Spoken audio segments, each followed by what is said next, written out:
Plaintiff Eric Robertson says he met the defendant through his witness, and he soon discovered that she was a violent drunk. Eric claims he even witnessed the defendant waving a loaded gun in the air one night, and he's suing her today for assaulting him and cutting his thumb with a knife. Defendant Julie Johnson says in the 3 weeks she knew Eric, he turned her life into a nightmare. Julie claims Eric's the one who attacked her with the knife, but she's the one who was falsely charged with a crime. She's countersuing for damaged property and a bail bond. All rise. This court is now in session. The Honorable Judge, Greg Mathis, presiding. You may now be seated. Start with you. Your Honor, I met Julie through my friend as my witness today. We hung out a couple of times, had some times together. I noticed that the more we hung out and the more I got to know Julie, the more she drank alcohol and act crazy. She got to acting crazy. Did you belch? No. No, Your Honor, I heard something. That's completely untrue. Did you hear something say? It was unbelievable. It was unbelievable. Oh, okay. Because that's quite the opposite. All right, I didn't know. I thought that's you might quite have the had opposite. Earlier. For instance, Your Honor, we were at our house one night, and it was several of us. It was 2 guys there that was pretty drunk and belligerent. That's totally untrue, Your Honor. Let it finish. Your Honor, she put the guys out, and after she put them out, she went under her couch, grabbed a loaded gun, and started waving it around in the air, saying she was getting ready to bust the cap in somebody. Wow. Your Honor, were you all involved with each other at all? No, okay. no. We had just met recently. We hadn't known each other that long. All right, let me hear her side. Well, first of all, Your Honor, in the 3 weeks that I've known Mr. Robertson, he had completely turned my life upside down. Like he just stated the lie just now. You're a bad man. Not in a good way, trust me. Not in a good way. Okay. Absolutely not. Not in a good way. Oh, okay. I thought you said in a nightmarish kind of way. Exactly. Okay. All right, go ahead. To start off, I did meet Mr. Robertson through a mutual acquaintance. We hung out a few times. I found out that we mutually shared a birthday. So I invited him to a cookout that my sister was giving me for my birthday. And that's when he showed his true colors that evening. Later that evening. What did he show? That evening, he assaulted me, Your Honor. For what? Later that evening, as his witness, I don't know. That's what I mean. He showed his true colors, just like he just came up to you out of the blue. Out of the blue, absolutely. He said, "I'm sorry. I don't know what came over me. I was drinking. I wasn't thinking." Did you all argue that day? Absolutely not. That's why I said, just to show his character, he just hauled it off and assaulted me for no apparent reason. And juror was there to witness it. He was even amazed by his behavior, just to show his character. Sir, you want to step up? She alleges that you saw him assault her for no apparent reason. No, I didn't. I didn't see nothing. That's totally untrue. He rode home in the car with us. I didn't see nothing. Asked me. I don't know where she getting that from. He rode home in the car with us, Your Honor. He even asked me to, just stop talking about it, Julie, because I was so amazed at what he did. Does your witness want to speak on it? She wasn't there at that particular incident when he assaulted me that evening, Your Honor. Let me hear from you. That's her allegation, is that you assaulted her for no apparent reason. And that's just the beginning. You just suddenly decided you wanted to attack her. That is not true. That's the furthest thing from the truth. Well, what happened? What happened that evening? You never hauled up and kicked me in the back of my leg in the deli? No, I did not. No, I did not. Oh, well, see, that just goes to show he's being very untruthful. Your Honor, we stopped at the deli to get... From the beginning. We stopped at the deli to get gyros. They stopped to get gyros. I didn't get one. So you weren't in the store? That's why you kicked it? Because they wouldn't get you a gyro? No.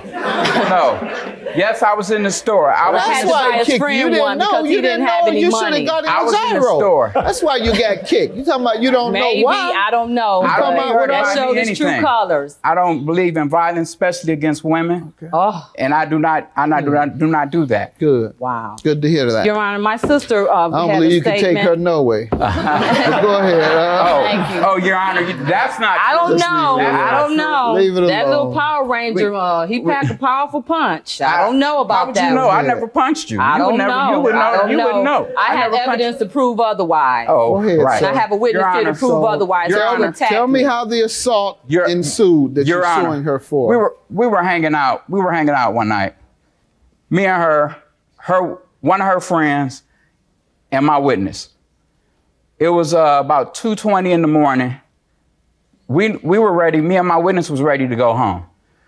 They wanted to continue to go out. You were ready to go to my house. No, they wanted to continue really to go happened. out. She wanted to go to an after hour establishment. Right. Facility or right. establishment. Right. See how he sugarcoats things? Right. She wanted to go to an after hour joint. Okay. My friend wanted to go home first. His house was closer than the after hour joint. I never told her I wouldn't take her. I told her I was going to take him home first. If I take you to my house. Why? She, as I stopped at the red light, she offered to jump out of the car. It's 2:30 in the morning. It's after 2:30 at this time. No, you told me to get out. She goes to jump out the car. As she's jumping out the car, she reached back. I'm looking at her because I'm driving. I'm looking at her. She reached across my face and pulled my glasses off. And she grabbed control of my glasses. She scratches my face, grabs control of my glasses. By the time I get out of the car to get my glasses is broke and on the ground. Okay. As I'm coming back up from picking up my glasses, I see her her hand coming out her purse, and she's swinging like this. I throw up my hands in front to block my face as a natural instinct, and next thing I know, my thumb is cut. Quiet. My thumb is cut, and I'm bleeding like a pig. I have pictures. I have receipts. I have Let a me see police your medical statement. bills and your pictures and your police statement. Ma'am, what do you want to tell me? Yes, sir. I want to tell you what really happened that evening. First of all, Mr. Robinson falsely accused me of a crime. It totally did not happen that way. What happened that evening, we were on the way to get some more drinks. Mr. Robinson said, I want to go back to your place. I said, no. Mr. Robinson got upset. I said, well, you can let me out the car. I then got out the car. I went around to the back. I said, what kind of gentleman are you? You're going to throw some women out this time of night at 2:30 in the morning? And he started, oh, that's okay. You got to get out. At this time, he's wailing, acting a fool, and his glasses is coming off his face. I did. I'm not going to deny that, Your Honor. I took his glasses. I said, well, how you going to drive home now? You can't see. You ain't going nowhere. I'm not blind. I threw him on the back seat. Your Honor, he visibly looked at his glasses. I kept arguing with him and everything. Mr. Robinson did, at this time, reached in the center console.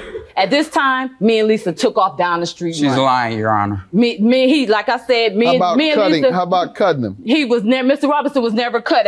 As you see it in my evidence here, I'm sorry, Your Honor. As you see, me and Lisa's running down the street at this time. I called 911. I had my purse. Lisa is my witness here. She's here to testify. You called 911? Yes, sir. I did call 911. When I seen Mr. Robinson reach in the center console and come after me, I took off running. I said, Lisa, don't let him get me. As you see, Your Honor, here, you can see where he's attacking me. I had this purse up to my face, Your Honor, and Lisa's between me. I said, don't let him get me, Lisa. Don't let him get me. I didn't know a little person like that could be that Your powerful. Honor, I don't carry knives. At this time, Your Honor, I couldn't even get in my purse to get my cell phone. I said, Lisa, hand me your phone. I'm about to call 911. At this time, Mr. Robinson turned off and took off running when he seen me on the phone with 911. When he left me and Lisa, he wasn't cut. I was the one cut, Your Honor. I have pictures of my thumb that was cut. Actually, what really happened. Got involved. What resulted from the police action, Your Honor, sir? the reason why we're here because Mr. Robinson beat me to the punch. Something on your knuckle. I had my hands up like this. When you do like that. No, Your Honor. I was defending myself, and as you could see, Mr. Robinson must have had some type of object in my hand. If you see my purse, the police action. Wrong. Was anyone arrested? Yes, she was. No, I was not, Your Honor. That's why I gave she's a suing me statement. $500 for bond. No, I was not arrested. Yes, she was, I was Your Honor. charged, Your Honor. I was charged. And then what happened with the charges? No, I was not given any jail time, any probation, any fine. Were you convicted? Yes, I was convicted of a misdemeanor, Your Honor, and that's why I'm here today because I was falsely accused. No, because he beat me to the punch. Did you go to trial? No, I didn't. Because this has been such a traumatic experience, I wanted to get it over with.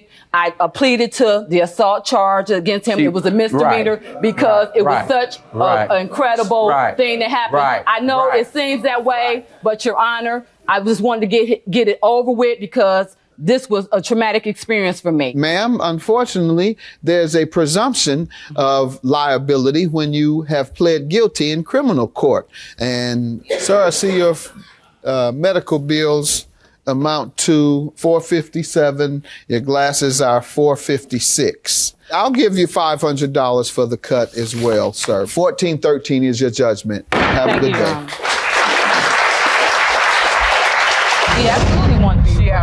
alcohol problem. She has an alcohol problem. He has a Napoleon complex. She gets very violent when she gets Napoleon drinks complex. alcohol. You were drinking alcohol with me. Your true colors came out. Beer, maybe. No.